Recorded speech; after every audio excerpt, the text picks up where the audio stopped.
안녕하세요. 꿈소녀 이야기입니다. 오늘 들려드릴 이야기는 며느리는 원래 식모야. 그 한마디에 고무장갑을 벗어 던진 한 여자의 용기에 관한 이야기입니다. 박은주 58살.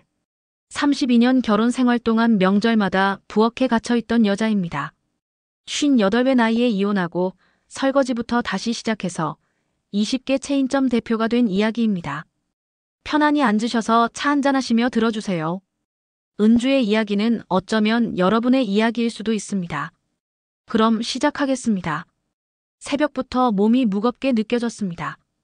박은주는 침대에서 일어나려다 다시 주저앉았습니다. 온몸이 쑤셨습니다. 팔도 다리도 허리도 아팠지요.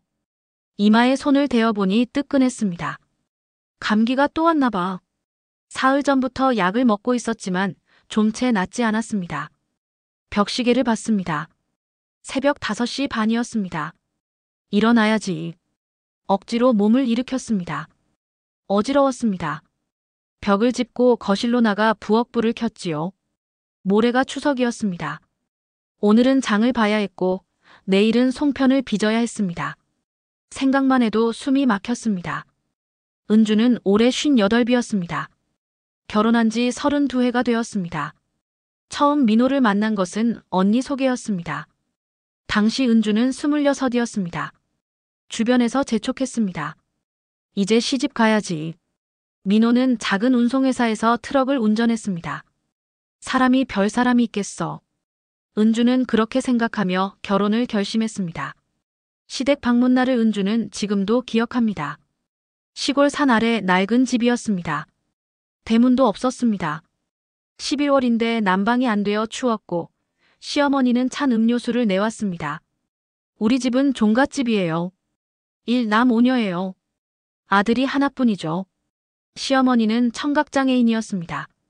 태어날 때부터 귀가 들리지 않아 목소리가 컸습니다. 자기 말만 했지요. 며느리는 살림 잘해야 해요. 우리 집은 전통 있는 집이에요. 은주는 고개만 끄덕였습니다. 추위에 몸이 떨렸지만 참았습니다. 결혼식은 작았습니다. 신혼여행은 가지 못했습니다. 돈이 없었으니까요. 시댁에서 살게 되었습니다. 겨울에는 얼어 죽을 것 같았습니다. 시어머니는 까다로웠습니다. 아침 일찍 일어나 밥을 해야 했고 늦으면 혼났습니다. 며느리가 이럴 수가 있어. 죄송해요. 다음엔 일찍 일어나. 매일이 그랬습니다. 남편 민호는 도와주지 않았습니다. 밥상이 차려져 있는 게 당연했고 저녁마다 나가 술을 마시고 고스톱을 쳤습니다. 생활비 좀 주세요. 없어. 내가 알아서 해. 돈은 늘 부족했습니다. 민호가 주는 생활비로는 턱없이 모자랐지요. 1년 후 아들 지훈을 낳았습니다. 시어머니는 기뻐했습니다. 아들이야. 2년 후 딸 지연을 낳았습니다. 시어머니는 실망했습니다. 딸이야? 아들 하나 더 낳지 그랬어. 은주는 사과했습니다. 생활은 더 힘들어졌습니다. 아이들을 어린이집에 맡기고 식당에서 일을 시작했습니다. 아침 일찍 일어나 시어머니와 민호를 먹이고 아이들을 데려다주고 저녁까지 일했습니다. 하루하루가 전쟁 같았습니다. 10년을 그렇게 살았습니다. 아이들이 자라며 마트로 직장을 옮겼습니다. 민호는 여전히 변하지 않았습니다. 돈도 제대로 안 주고 집안일도 안 하고 저녁마다 놀러 다녔습니다. 명절은 더 힘들었습니다. 1년에 2번, 설날과 추석. 시댁에 가면 온갖 음식을 준비해야 했습니다. 송편, 전, 나물, 고기, 잡채, 갈비찜. 끝이 없었지요. 이건 이렇게 하는 게 아니야. 송편이 왜 이렇게 커? 고기는 이 부위로 사야 한다니까. 시어머니는 늘 지적했습니다. 은주는 땀을 흘리며 하루 종일 부엌에 섰습니다. 민호는 거실에서 친척들과 고스톱을 쳤습니다. 여보, 물 좀 갖다 줘. 여보, 술상 갖다 줘. 여보, 과일 갖다 줘. 네. 네. 네. 32번의 명절을 그렇게 보냈습니다. 은주에게 명절은 기쁨이 아니라 의무였습니다. 견뎌야 하는 시간이었지요. 이건 사야지. 저건 빠지면 난리 나지. 장을 볼 때마다 시어머니의 목소리가 머릿속에서 반복됐습니다. 마트에 도착했습니다. 입구부터 사람들로 붐볐습니다. 명절 준비를 하러 온 것이었지요. 은주는 카트를 끌고 안으로 들어갔습니다. 메모지를 꺼냈습니다. 빽빽하게 적힌 목록이었습니다. 송편 반죽 재료, 나물, 소고기, 참기름, 과일. 목록이 한 장을 가득 채웠습니다. 하나하나 카트에 담았습니다. 쌀가루 5봉지. 무거웠습니다. 팔이 아팠지만 참았습니다. 이건 사야지. 중얼거렸습니다. 저건 빠지면 난리 나지. 또 중얼거렸습니다. 1시간 넘게 마트를 돌아다녔습니다. 카트가 가득 찼습니다. 정육 코너에 도착했습니다. 한우 등심을 봤습니다. 가격표에 100g당만 2,000원. 2kg이면 24만 원이었습니다. 비싸네. 한숨이 나왔습니다. 하지만 수입산을 사면 시어머니가 뭐라 할 것입니다. 은주는 한우를 골랐습니다. 계산대로 향했습니다. 줄이 길었습니다. 기다리는 동안 다리가 후들거렸습니다. 어지러웠습니다. 괜찮아요? 앞사람이 물었습니다. 네, 괜찮아요. 하지만 괜찮지 않았습니다. 78만 5천 원입니다. 손이 떨렸습니다. 78만 원. 한 달 생활비보다 많은 돈이었습니다. 카드를 건넸습니다. 집에 도착했습니다. 짐을 부엌으로 옮겼습니다. 하나하나 정리하기 시작했습니다. 냉장고에 넣고 선반에 올리고 분류했습니다. 1시간이 걸렸습니다. 의자에 앉았습니다. 숨이 찼습니다. 식은땀이 났지요. 엄마. 지연이 나왔습니다.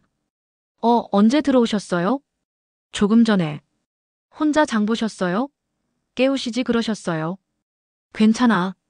내가 자는데. 지연이 어머니를 봤습니다. 얼굴이 창백했습니다. 엄마, 어디 아프세요? 아니야, 괜찮아. 안 괜찮아 보이는데요. 감기 좀 걸렸어. 약 먹으면 나을 거야. 지연은 걱정스러운 표정을 지었습니다. 엄마, 오늘은 쉬세요. 송편은 내일 제가 도와드릴게요. 고마워. 은주는 억지로 웃었습니다. 그 웃음 뒤에는 깊은 피로가 숨어 있었습니다. 32회. 그 긴 시간 동안 은주가 잃어버린 것들이 있었습니다. 자유, 꿈, 자신. 명절이라는 이름 아래, 며느리라는 이름 아래, 은주는 자기를 지워가며 살았습니다. 언제까지일까? 그 질문에 답은 없었습니다. 창밖으로 가을 햇살이 쏟아졌습니다. 따뜻해 보였지만 은주의 마음은 차가웠습니다. 모레가 추석이었습니다. 또 한 번의 명절이 다가오고 있었습니다. 다음 날 아침, 은주는 새벽 4시에 일어났습니다. 몸은 여전히 무겁고 열이 있었지만 어쩔 수 없었습니다. 오늘 송편을 빚어야 했고 내일 새벽에 시댁으로 가야 했으니까요. 부엌으로 나왔습니다. 불을 켜고 어젯밤 불려둔 쌀가루를 꺼냈습니다. 커다란 대야에 가득했지요. 200개. 중얼거렸습니다. 시어머니가 요구한 숫자였습니다. 소매를 걷어붙이고 반죽을 시작했습니다. 뜨거운 물을 조금씩 부으며 반죽했습니다. 손목이 아팠지만 계속했지요. 1시간 넘게 반죽을 치댔습니다. 땀이 이마에 맺혔습니다. 숨이 가빴지만 멈출 수 없었습니다. 엄마. 뒤에서 지연이 나왔습니다. 눈이 부은 얼굴이었습니다. 왜 안 깨웠어요? 괜찮아. 내가 자는데. 엄마 혼자 힘드시잖아요. 지연이 옆에 섰습니다. 함께 반죽을 만지기 시작했지요. 고마워. 은주는 딸을 보며 미소 지었습니다. 아침 7시가 되자 지훈도 일어났습니다. 엄마, 저도 도와줄게요. 그래, 고마워. 셋이서 송편을 빚기 시작했습니다. 은주가 시범을 보였습니다. 이렇게 동그랗게 만들어서 소를 넣고 반달 모양으로 빚는 거야. 네. 지연과 지훈이 따라했습니다. 서툴렀지만 열심히 했지요. 시간이 흘렀습니다. 아침이 되고 점심이 되었습니다. 밥 먹어야지. 은주가 말했습니다. 하지만 일어나기 싫었습니다. 송편을 다 빚어야 했으니까요. 엄마, 제가 라면 끓일게요. 지연이 말했습니다. 은주는 고개를 끄덕였습니다. 간단히 라면으로 점심을 때우고 다시 송편을 빚었습니다. 저녁 6시가 되어서야 끝났습니다. 쟁반에 송편이 가득 쌓여 있었습니다. 하얗고 예쁜 송편들이었지요. 다 했다. 은주는 한숨을 쉬었습니다. 손목이 퉁퉁 부었습니다. 허리도 끊어질 것 같았지요. 엄마 수고하셨어요. 지연이 어머니 어깨를 주물렀습니다. 은주는 눈을 감았습니다. 고마워. 그날 밤은 일찍 잤습니다. 내일을 위해서였지요. 추석 당일 새벽이었습니다. 알람이 울렸습니다. 새벽 4시였습니다. 은주는 억지로 일어났습니다. 세수를 하고 옷을 갈아입었습니다. 어두운 부엌에서 챙겨야 할 것들을 확인했지요. 송편, 나물, 고기, 과일, 전 재료 모두 챙겼습니다. 큰 박스 3개에 담았습니다. 준비 다 됐어? 민호가 나왔습니다. 졸린 얼굴이었습니다. 네, 다 됐어요. 그럼 출발하자. 차에 짐을 실었습니다. 무거웠습니다. 지훈이 도와줬지요. 새벽 5시 차가 출발했습니다. 고속도로는 한산했습니다. 가로등 불빛만 지나갔습니다. 은주는 창밖을 바라보며 생각에 잠겼지요. 또 한 해가 가는구나. 매년 똑같았습니다. 준비하고 가고 고생하고 돌아오고 2시간을 달렸습니다. 시댁에 도착한 것은 새벽 6시였습니다. 차에서 내렸습니다. 여전히 대문 없는 그 집이었습니다. 산 아래 낡은 집. 왔어요? 시어머니가 마당에서 기다리고 있었습니다. 목소리가 컸습니다. 네, 어머님. 안녕하세요. 이제 와. 늦었네. 은주는 시계를 봤습니다. 6시였습니다. 늦지 않았습니다. 하지만 대꾸하지 않았지요. 짐 빨리 내려. 시어머니가 소리쳤습니다. 은주와 아이들이 짐을 날랐습니다. 민호는 거실로 들어갔습니다. 부엌으로 짐을 옮겼습니다. 좁은 부엌이었습니다. 낡은 가스레인지와 낡은 싱크대가 있었지요. 어서 음식 준비해. 시어머니가 부엌으로 들어왔습니다. 네, 지금 시작할게요. 이제 와서 언제 음식을 다 하려고. 목소리가 날카로웠습니다. 은주는 움찔했습니다. 죄송해요. 빨리빨리 해. 시어머니가 나갔습니다. 은주는 한숨을 쉬었습니다. 지연이 어머니를 봤습니다. 안타까운 표정이었지요. 엄마. 괜찮아. 시작하자. 은주는 소매를 걷어붙였습니다. 채소를 다듬기 시작했습니다. 고사리, 시금치, 도라지. 하나하나 손질했지요. 지연은 나물을 무쳤습니다. 참기름을 두르고 소금으로 간을 하고 볶았습니다. 지우는 산적을 준비했습니다. 쇠고기를 썰고 파를 썰고 꼬챙이에 꿰었지요. 은주는 전을 부치기 시작했습니다. 호박전, 동그랑땡, 생선전. 기름이 튀었습니다. 뜨거운 김이 얼굴을 덮었지요. 땀이 등줄기를 타고 흘렀습니다. 엄마, 좀 쉬어요. 지연이 걱정스럽게 말했습니다. 괜찮아. 아직 할 게 많아. 은주는 계속 전을 부쳤습니다. 손이 자동으로 움직였습니다. 수십 년 해온 일이었으니까요. 거실에서 소리가 들렸습니다. 수영이 왔네. 민호의 목소리였습니다. 시누이 수영이 온 것이었지요.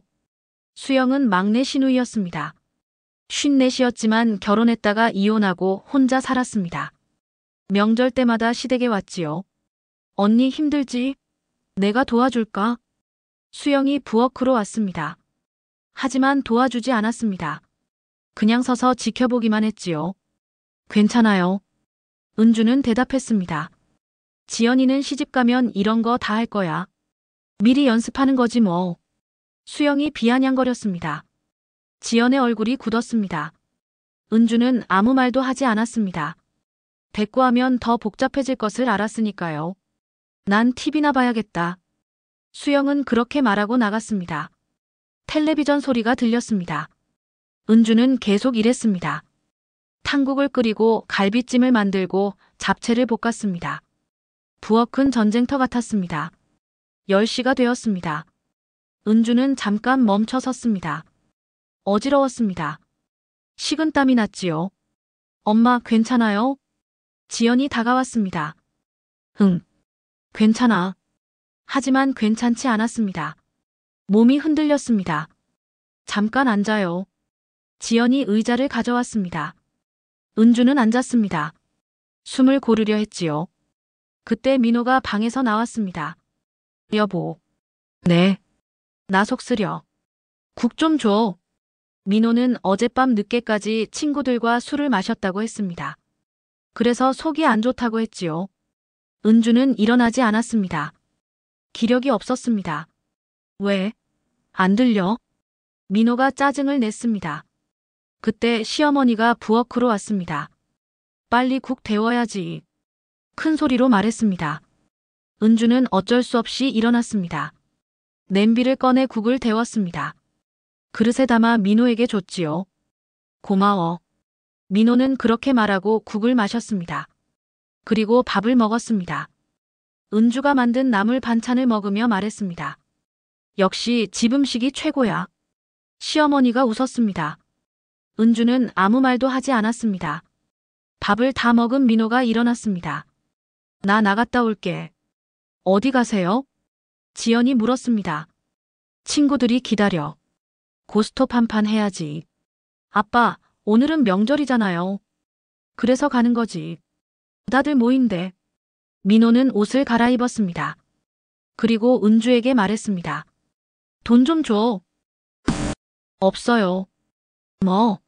없어. 장 보는데 다 썼어요. 민호의 얼굴이 굳었습니다. 왜 맨날 돈이 없는데? 짜증 섞인 목소리였습니다. 순간 은주의 가슴에 뭔가 치밀어 올랐습니다. 민호는 요즘 들어 생활비를 주지 않았습니다. 아이들이 대학을 졸업하고 직장에 들어가자 자기를 위해 살고 싶다고 했지요. 이제 애들도 다 컸으니까 나도 내 인생 살아야지. 그렇게 말하며 월급을 혼자 다 썼습니다. 차를 바꾸고 옷을 사고 친구들과 놀러 다녔지요. 은주는 혼자 모든 것을 감당해야 했습니다. 자기 월급으로 생활비를 대고 시어머니 용돈을 드리고 아파트 이자를 갚았습니다. 화장품이 떨어져도 사지 못했습니다. 옷장에는 10년 전 옷만 걸려 있었지요. 새 옷을 살 엄두도 못 냈습니다. 정말 없어요. 추석 장 본 돈도 안 줬잖아요. 은주는 작은 목소리로 말했습니다. 지은이가 아빠 옆으로 오면서 아빠, 왜? 같이 엄마 좀 도와야 하는 거 아니에요? 민호는 화투를 보며 대답했습니다. 그건 며느리가 해야지. 민호는 태연했습니다. 부엌에서 은주의 손이 잠시 멈췄습니다. 그건 며느리가 해야지. 그 말이 귀에 꽂혔습니다. 결혼 32해. 아직도 자기는 며느리였습니다. 아내도 아니고 동반자도 아니고 그냥 며느리. 시댁의 며느리. 남의 집 며느리. 눈물이 핑 돌았습니다. 참으려 했지만 눈물 한 방울이 흘러내렸습니다. 설거지하던 물 속으로 떨어졌습니다. 따뜻한 물에 눈물이 번졌지요. 엄마. 옆에서 지연이 속삭였습니다. 은주는 고개를 저었습니다. 괜찮아. 하지만 괜찮지 않았습니다. 32회를 이렇게 살았습니다. 며느리로, 엄마로, 아내로. 하지만 정작 나로 산 적은 없었습니다. 명절마다 일했습니다. 부엌에서 땀 흘리고 거실에서는 남자들이 놀고 언제까지 일해야 하나. 그 생각이 또 들었습니다. 민호는 그렇게 말하고 나가버렸습니다. 현관문이 쾅 닫혔습니다. 은주는 그 자리에 서 있었습니다. 주먹을 꽉 쥐었지요. 손톱이 손바닥에 박혔습니다. 지연이 다가왔습니다. 엄마. 괜찮아. 은주는 억지로 웃었습니다. 하지만 눈물이 날 것 같았습니다. 여자는 부엌에서, 남자는 거실에서. 그 거리만큼 마음도 멀어진 것 같았습니다. 32회를 함께 살았지만 민호는 은주를 이해하지 못했습니다. 얼마나 힘든지, 얼마나 외로운지. 은주도 이제 지쳤습니다. 몸도 마음도 모두 지쳤습니다. 이제는 바꿔야 하나. 그런 생각이 들었습니다.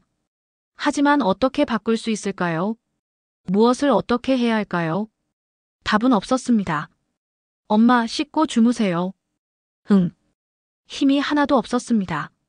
그날 밤 은주는 침대에 누워 천장을 바라봤습니다. 몸은 피곤했지만 잠이 오지 않았습니다. 머릿속이 복잡했지요. 이대로는 안 돼. 그 생각이 들었습니다. 뭔가 바꿔야 해. 하지만 무엇을 바꿔야 할까요? 은주는 알 수 없었습니다. 다만 한 가지는 확실했습니다.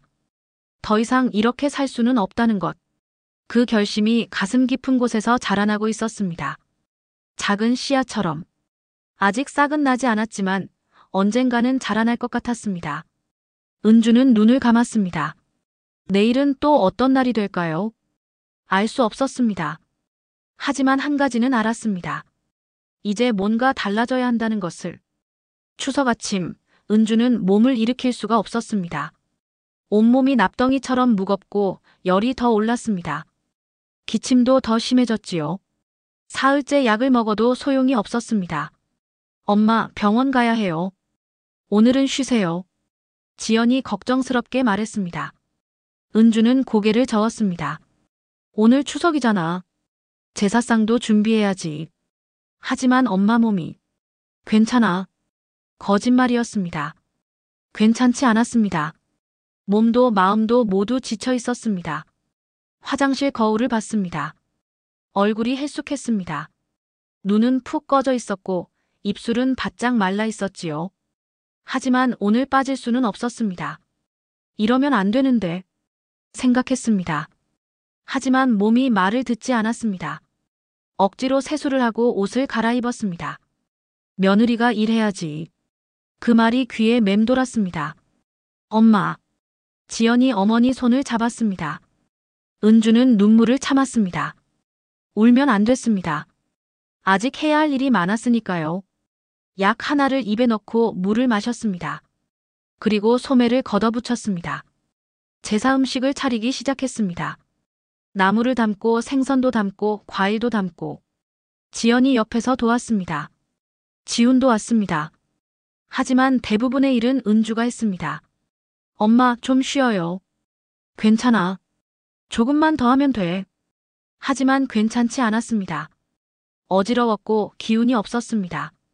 그래도 멈출 수 없었습니다. 아침 7시 제사상이 차려졌습니다. 제사가 끝나고 음식을 나눠 먹었습니다. 아침을 먹고 설거지가 끝날 무렵 시누이들 가족들이 하나둘 도착하기 시작했습니다. 시누이들의 자식들, 그 배우자들, 손주들까지 20명이 넘었습니다. 언니, 우리 배고파요. 점심 준비해 주세요. 신우들이 말했습니다. 응, 알았어요. 은주는 다시 부엌으로 갔습니다. 몸은 좋지 않았지만 조금이라도 쉴 시간이 없었습니다. 점심을 준비했습니다. 국을 끓이고 고기를 구우고 전을 부쳤습니다. 땀이 등줄기를 타고 흘렀습니다. 엄마, 제가 할게요. 지연이 말했습니다. 아니야, 괜찮아. 괜찮지 않아요. 앉아 계세요. 지연이 억지로 어머니를 앉혔습니다. 은주는 의자에 앉아 숨을 고르려 했습니다. 점심시간이었습니다. 20명이 넘는 사람들이 식탁에 앉았습니다. 은주가 준비한 음식을 먹었지요. 맛있다. 역시 올케 솜씨. 칭찬이 들렸습니다. 은주는 부엌에서 또 설거지를 하고 있었습니다. 밥도 제대로 먹지 못했습니다. 거실에서는 남자들이 화투를 쳤습니다. 웃음소리와 고함소리가 들렸습니다.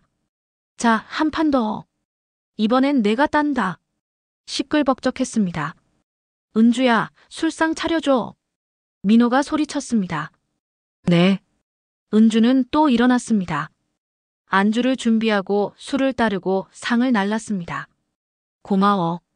민호는 그렇게 말하고 다시 화투에 집중했습니다. 은주는 다시 부엌으로 돌아왔습니다. 오후가 되었습니다. 시누이들은 거실에 모여 이야기꽃을 피우고 있었습니다. 웃음소리가 들렸지요. 야, 은주야. 시누이 수영이 소리쳤습니다. 네. 과일 좀 깎아줘. 네. 은주는 과일을 깎기 시작했습니다. 배, 사과, 감. 한 접시 가득 담았습니다. 거실로 내왔습니다. 시누이들에게 건넸지요. 고마워. 간단한 인사뿐이었습니다. 은주는 다시 부엌으로 돌아갔습니다. 설거지가 끝나지 않았습니다. 1시간 후 또 소리가 들렸습니다. 야, 은주야. 과일 좀 더 내와. 수영의 목소리였습니다. 은주는 멈춰 섰습니다. 손에 들고 있던 그릇을 싱크대에 놓았습니다. 지연의 얼굴이 굳었습니다. 엄마, 제가 갈게요. 아니야, 내가. 하지만 지연이 먼저 나갔습니다. 거실로 갔지요. 엄마 지금 설거지 중이에요. 직접 하세요. 순간 거실이 조용해졌습니다. 화투를 치던 민호가 고개를 들었습니다. 시누이들도 지연을 봤지요. 수영이 눈을 크게 떴습니다. 뭐? 과일 더 드시고 싶으시면 직접 가져가세요. 지연의 목소리는 단호했습니다. 지연아, 무슨 말버릇이 그래? 시어머니가 끼어들었습니다. 며느리가 다 하는 거야. 그게 도리지. 도리요? 지연은 참았던 말을 쏟아냈습니다. 엄마가 30년 넘게 이렇게 고생하는 게 도리라고요? 그래, 도리야. 시집온 며느리가 해야지. 시어머니의 목소리는 확고했습니다. 지연의 목소리가 떨렸습니다. 엄마는 지금 아파요. 약 먹고 여기 온 거예요. 수영이 벌떡 일어났습니다. 얘가 어른한테 버릇없이. 버릇없는 게 아니에요. 당연한 말을 하는 거예요. 원래 며느리는 식모야. 그 말이 떨어지자 거실이 얼어붙었습니다. 지연이 폭발했습니다. 식모요? 그럼 고모는 뭐예요? 이혼하고 와서 놀기만 하잖아요. 탁! 수영이 테이블을 쳤습니다. 위에 놓였던 과일 접시가 바닥으로 떨어져 깨졌습니다. 과일이 사방으로 굴러갔습니다. 뭐라고? 이해가. 사실이잖아요. 부엌에서 은주가 뛰어나왔습니다. 그만해.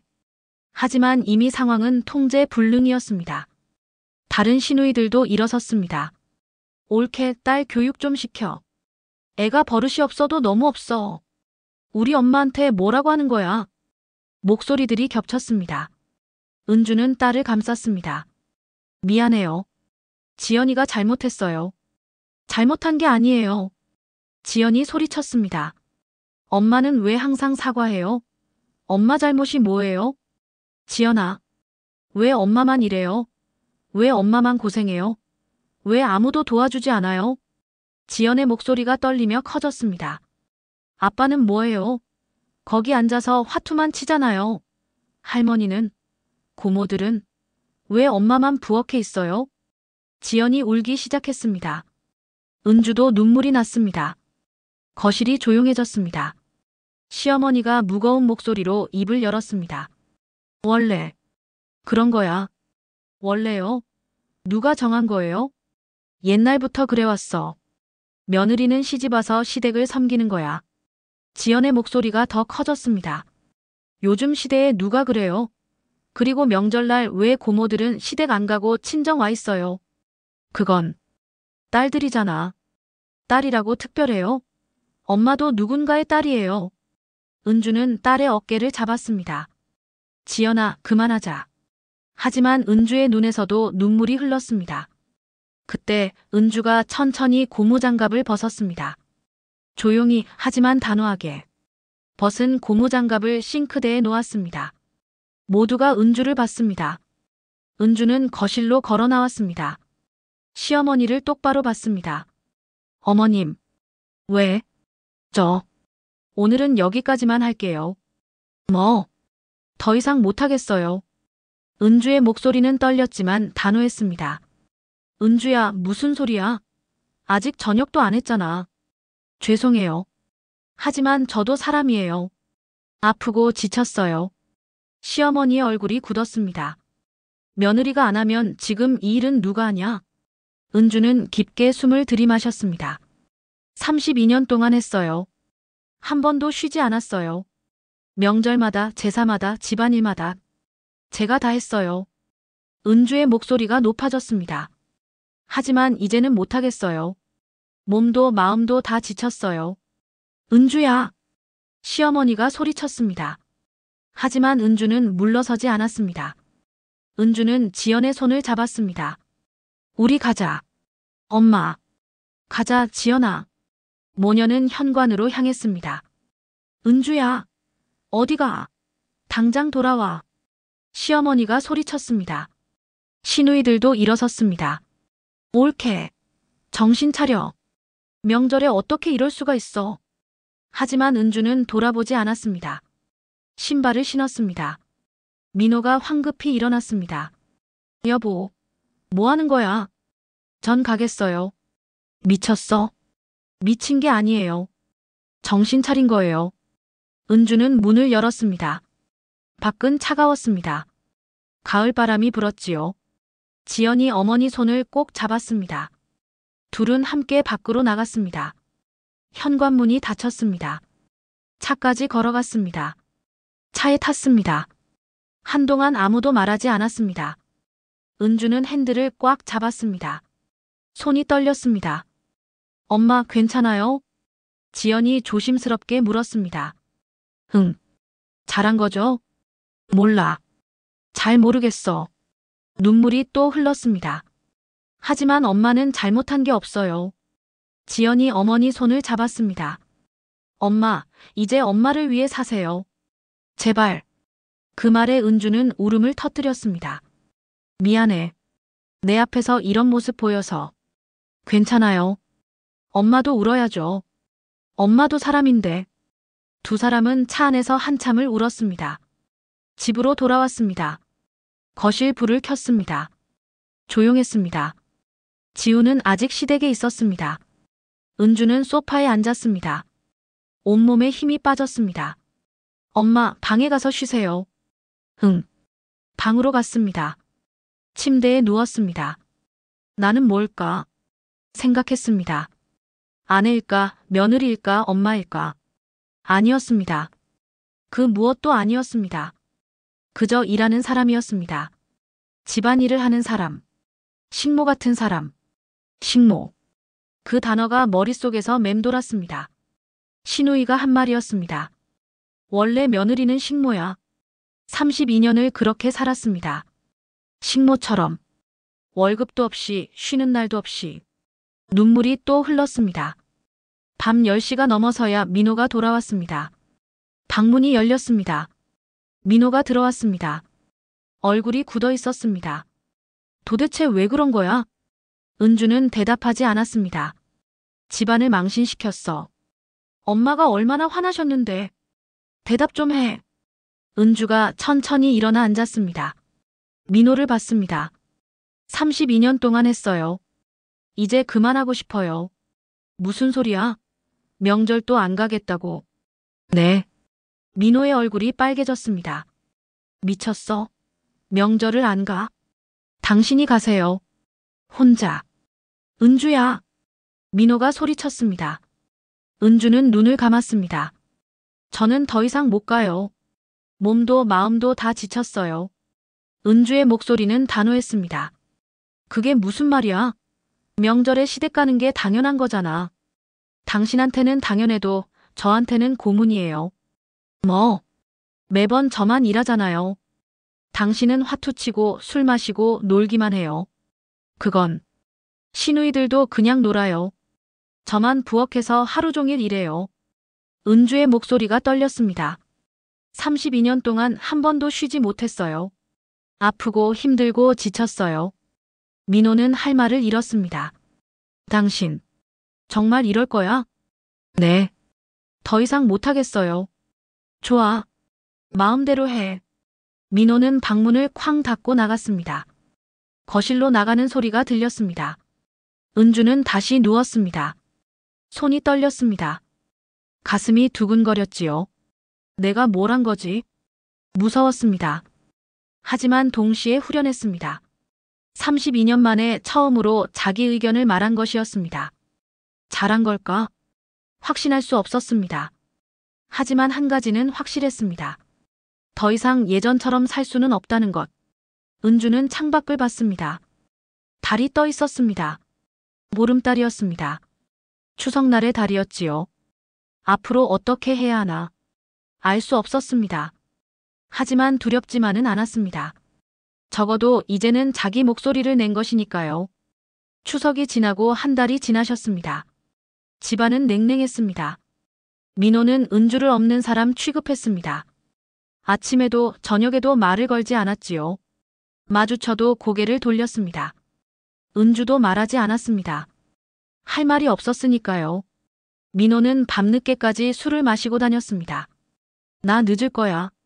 그렇게 말하고 나가면 새벽 2시, 3시에 들어왔습니다.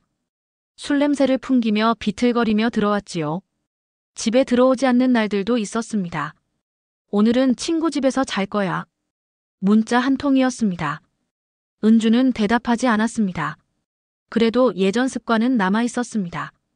아침이면 민호가 좋아하는 북어국을 끓였습니다. 술 취한 다음 날엔 콩나물국을 끓이고 꿀물도 챙겨줬습니다. 민호는 고맙다, 잘 먹었다는 말조차 하지 않았습니다. 그냥 먹고 나갔습니다. 은주는 텅 빈 식탁을 바라봤습니다. 왜 이러고 사는 걸까? 생각이 들었습니다. 어느 날 오후였습니다. 휴대전화가 울렸습니다. 친구 미영이었습니다. 여보세요? 은주야, 나 미영이야. 미영아. 무슨 일이야?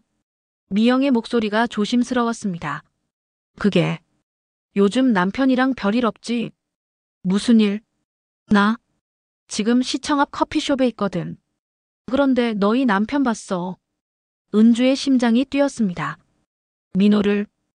응. 그런데 어떤 여자랑 같이 있어. 순간 숨이 막혔습니다.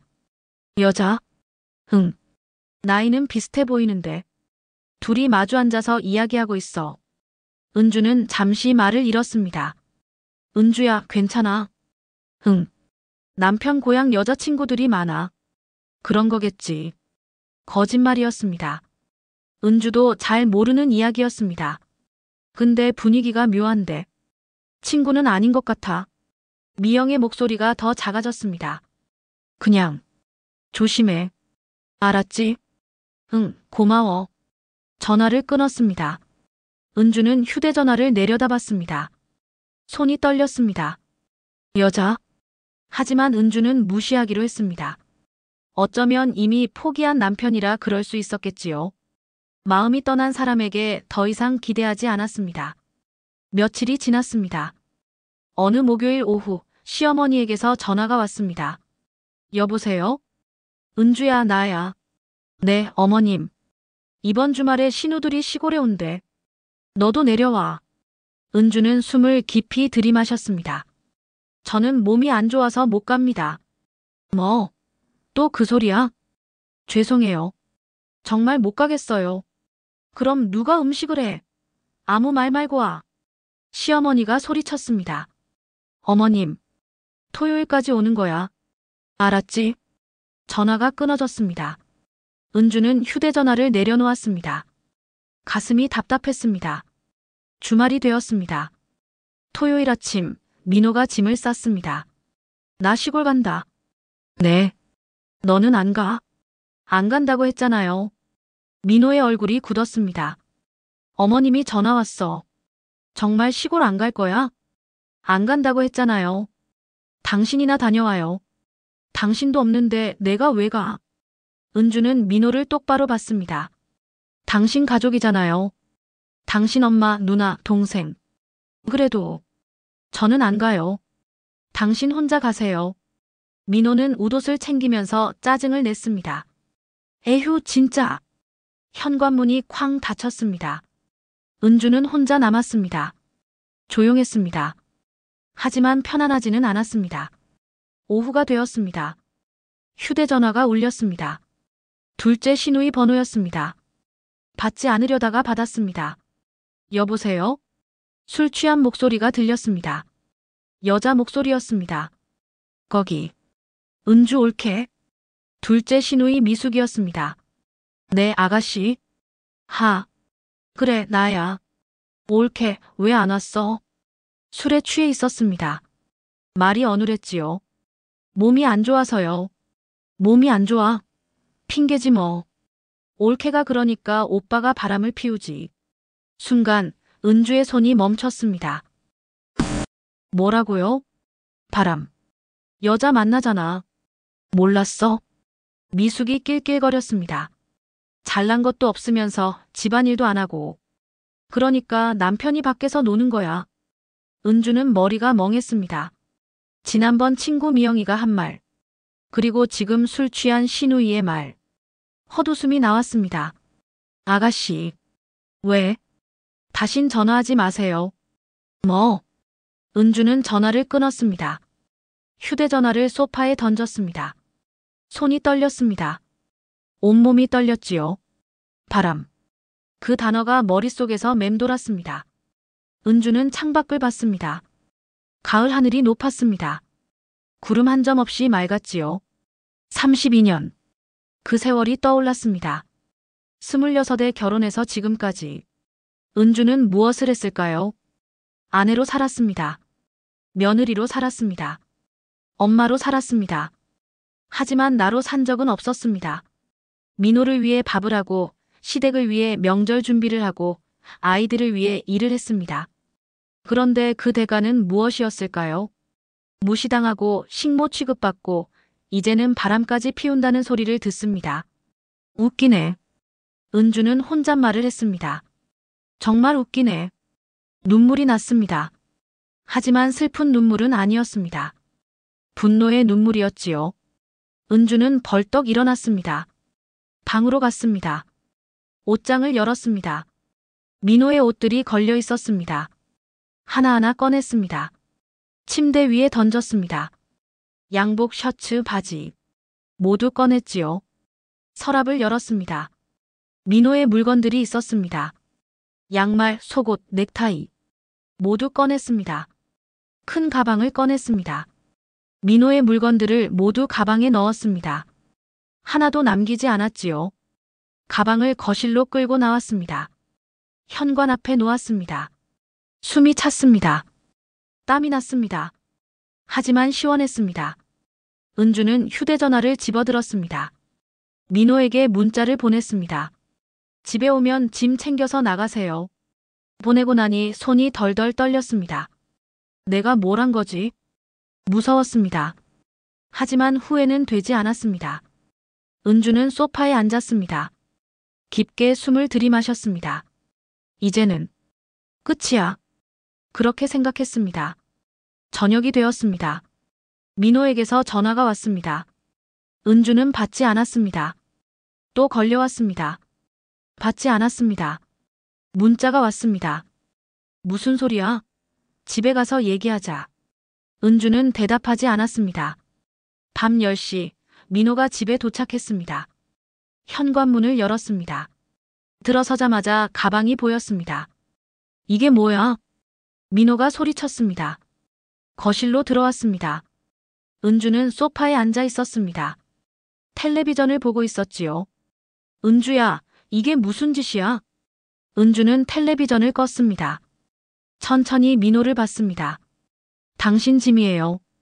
챙겨서 나가세요. 뭐? 이혼할 거예요. 민호의 얼굴이 하얗게 변했습니다. 이혼? 네. 더 이상 못 살겠어요. 갑자기 무슨 소리야? 갑자기가 아니에요. 32년 동안 생각했어요. 은주의 목소리는 단호했습니다. 은주야, 진정해. 무슨 일이 있었어? 당신이 더 잘 알겠죠. 바람 피우잖아요. 민호가 움찔했습니다. 누가 그런 소리를 해? 사실이죠? 아니야. 오해야. 오해면 다행이에요. 하지만 이혼은 할 거예요. 은주는 일어났습니다. 방으로 가려고 했지요. 민호가 팔을 잡았습니다. 은주야, 제발. 얘기 좀 하자. 손 놔요. 미안해. 내가 잘못했어. 다시 잘해볼게. 이제 늦었어요. 은주는 팔을 뿌리쳤습니다. 32년 동안 참았어요. 무시당하고 식모 취급받고 혼자 모든 걸 감당했어요. 은주의 목소리가 떨렸습니다. 하지만 이제는 못 참겠어요. 저도 사람이에요. 저도 존중받고 싶어요. 은주야. 내일 변호사 찾아갈 거예요. 이혼 절차 밟을 거예요. 민호는 말을 잃었습니다. 은주는 방으로 들어갔습니다. 문을 잠갔습니다. 침대에 앉았습니다. 온몸이 떨렸습니다. 진짜로 이혼하는 거야? 두려웠습니다. 58배 나이에 홀로 사는 것. 상상이 안 됐습니다. 하지만 지금보다 나쁠 수는 없었습니다. 은주는 눈을 감았습니다. 깊게 숨을 쉬었습니다. 다음 날 아침이었습니다. 은주는 일찍 일어났습니다. 거실로 나왔습니다. 민호는 소파에서 잠 모양이었습니다. 구겨진 옷차림으로 앉아 있었지요. 은주야, 제발, 다시 생각해봐. 은주는 고개를 저었습니다. 생각 다 했어요. 부엌으로 갔습니다. 물을 마셨습니다. 그때 지연이 방에서 나왔습니다. 엄마, 무슨 일이에요? 아니야, 괜찮아. 거짓말. 아빠가 왜 저래요? 은주는 딸을 봤습니다. 말해야 할까요? 엄마, 이혼하려고 해. 지연의 눈이 커졌습니다. 이혼요? 응. 더 이상 못 살겠어. 엄마. 지연이 어머니를 안았습니다. 괜찮아요. 엄마가 하고 싶은 대로 하세요. 지연아, 저도 알아요. 아빠가 엄마한테 어떻게 했는지. 이혼하세요. 그 말에 은주는 울었습니다. 고마워. 모녀는 한참을 그렇게 안고 있었습니다. 그날 은주는 변호사 사무실을 찾았습니다. 젊은 여자 변호사가 맞았습니다.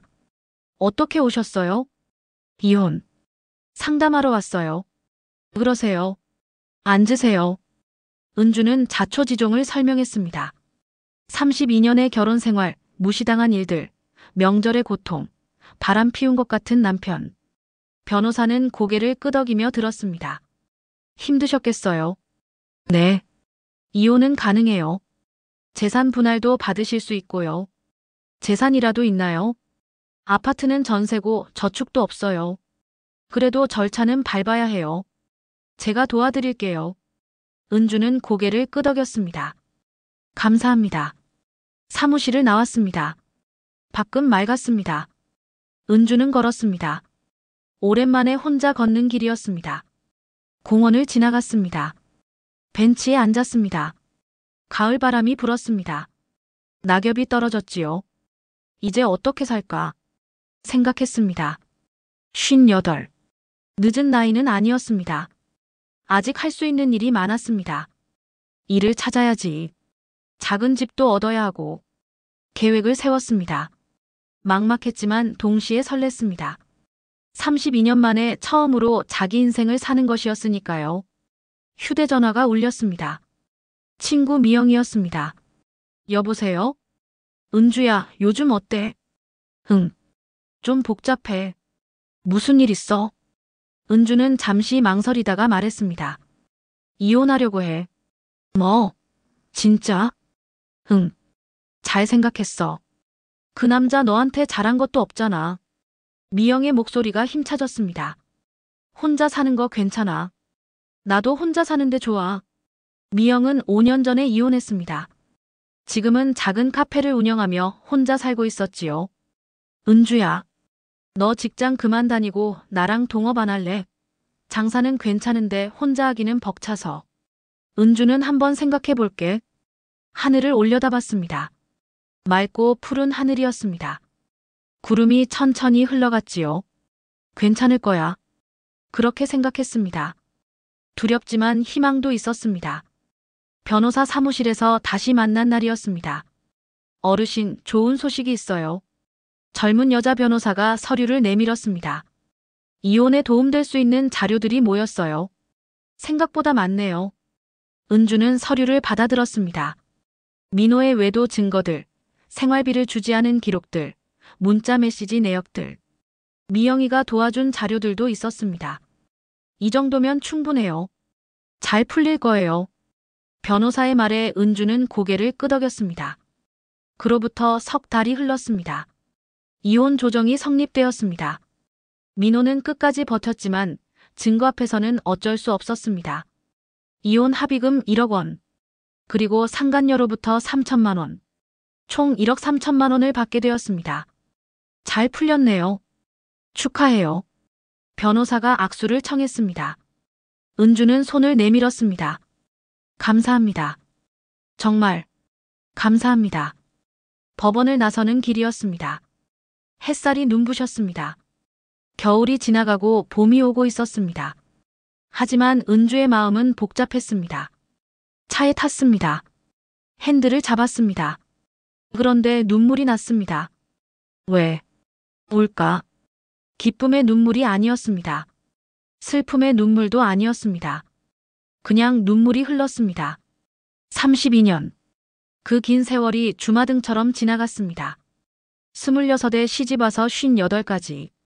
은주가 살아온 날들이었습니다. 며느리로 살았던 날들, 아내로 견뎠던 날들, 엄마로 버텼던 날들. 그 모든 날들이 상처로, 아픔으로 다가왔습니다. 은주는 차 안에서 한참을 울었습니다. 집에 도착했습니다. 지연이가 기다리고 있었습니다. 엄마, 지연아, 어떻게 됐어요? 끝났어. 다 끝났어. 은주는 딸의 품에 안겨 또 울었습니다. 지연도 같이 울었지요. 그날부터 며칠을 울었습니다. 일어나지도 못하고 밥도 먹지 못하고 그냥 방에 누워 있었습니다. 눈물만 흘렀습니다. 엄마, 밥 좀 먹어요. 지연이 죽을 끓여왔습니다. 배고프지 않아. 그래도 먹어야죠. 안 그러면 쓰러져요. 지훈도 왔습니다. 엄마, 같이 산책 가요. 나중에. 지금이요. 일어나세요. 남매가 어머니를 일으켰습니다. 억지로 걷게 했습니다. 아파트 단지를 걸었습니다. 천천히 느리게. 은주는 비틀거렸습니다. 아이들이 양쪽에서 붙잡아 줬지요. 괜찮아요, 엄마. 우리가 있잖아요. 지연이 말했습니다. 엄마는 잘하셨어요. 용기 내셨잖아요. 지훈도 말했습니다. 그 말에 은주는 또 울었습니다. 하지만 이번엔 조금 달랐습니다. 고마움의 눈물이었습니다. 일주일이 지났습니다. 조금씩 기운을 차렸습니다. 밥도 먹고 씻기도 하고 텔레비전도 봤습니다. 엄마, 여행 가요. 지연이 제안했습니다. 여행? 네. 바다 보러 가요. 엄마 바다 좋아하시잖아요. 그래. 가자. 강릉으로 갔습니다.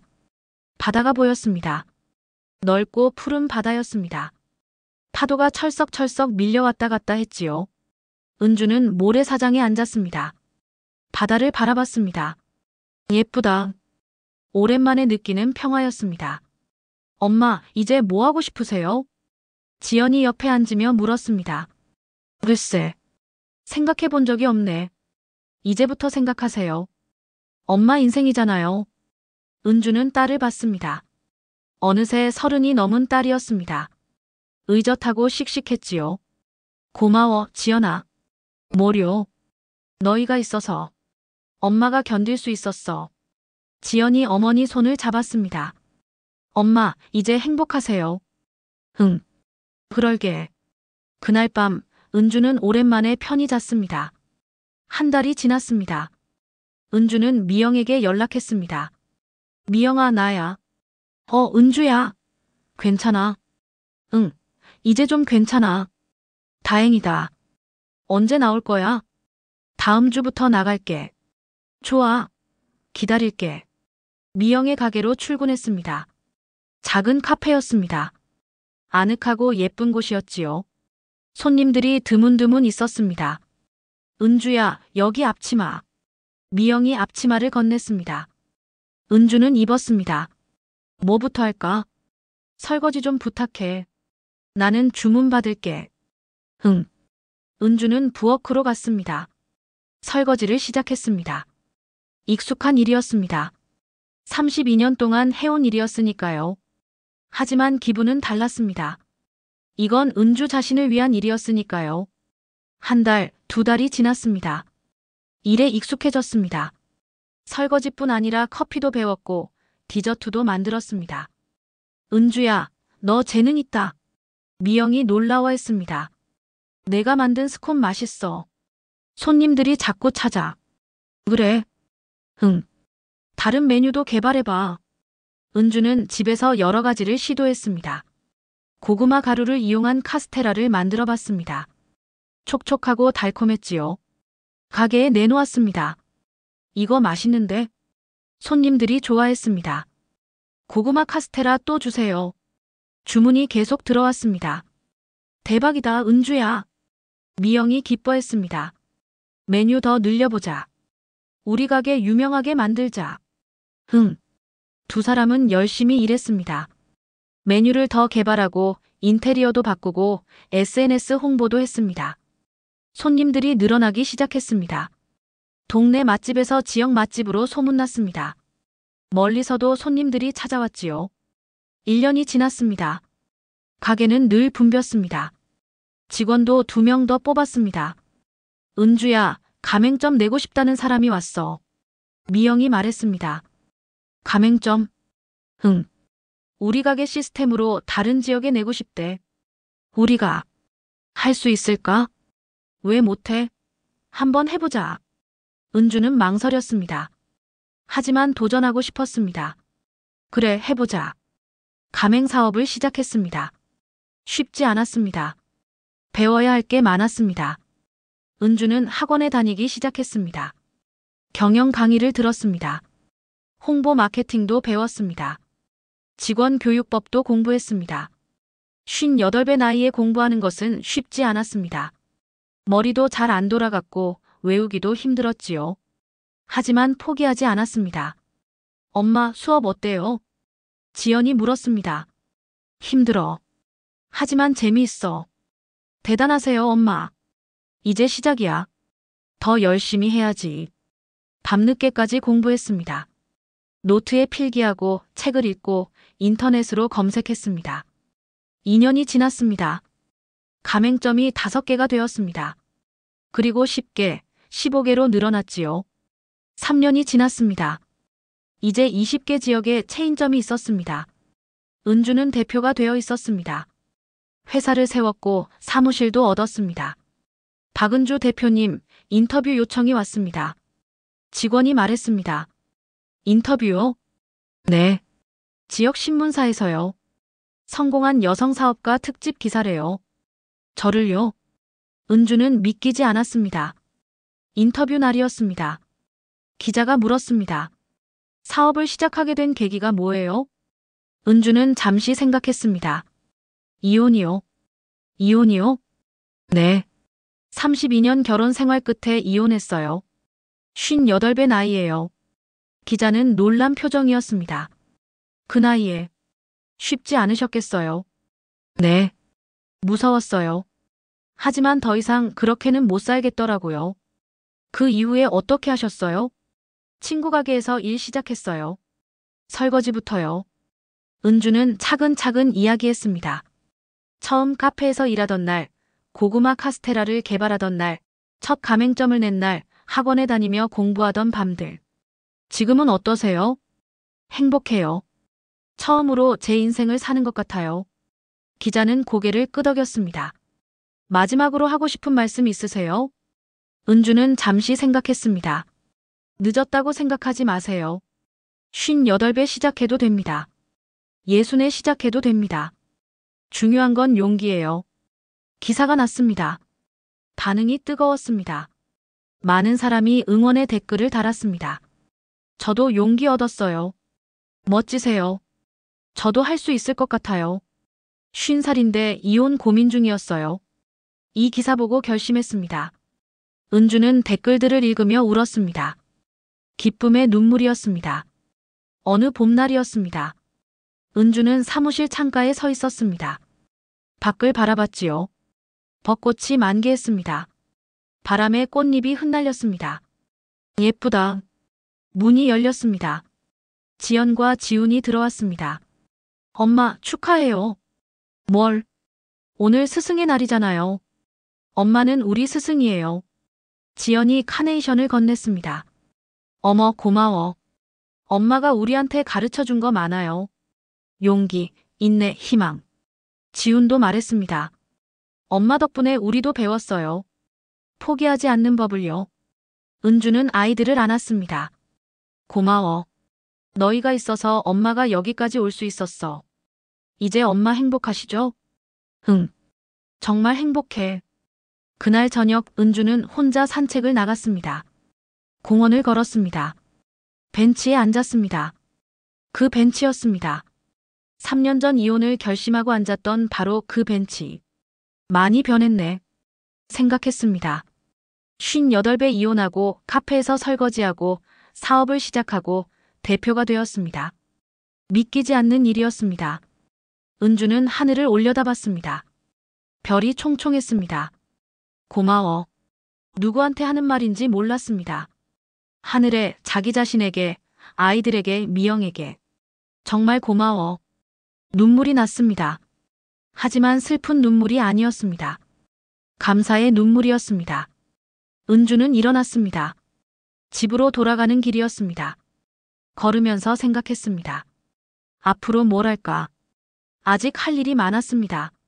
꿈도 많았습니다. 가맹점을 100개까지 늘리고 싶었습니다. 책도 쓰고 싶었습니다. 강연도 하고 싶었습니다. 천천히 하나씩 해나가자. 그렇게 다짐했습니다. 집에 도착했습니다. 작은 아파트였습니다.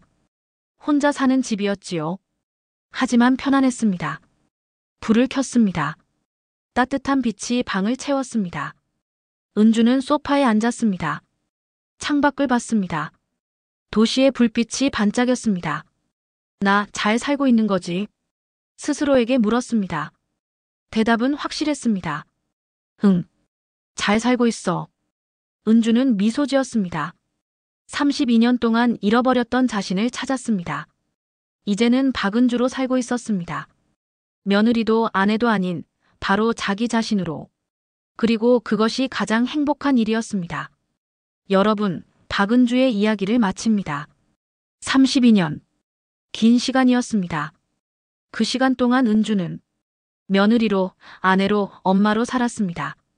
하지만 정작 박은주로는 살지 못했습니다. 58배 나이에 은주는 비로소 자신을 찾았습니다. 늦었을까요? 아닙니다. 은주는 증명했습니다. 언제든 시작할 수 있다는 것을요. 혹시 여러분 중에도 힘든 결혼 생활을 견디고 계신 분이 있나요? 명절이 두렵고 시댁이 무섭고 나 자신을 잃어버린 것 같은 분이 있나요? 이 이야기가 작은 용기가 되었으면 좋겠습니다. 이 영상이 도움이 되셨다면 좋아요와 구독 부탁드립니다. 그리고 댓글로 여러분의 이야기를 들려주세요.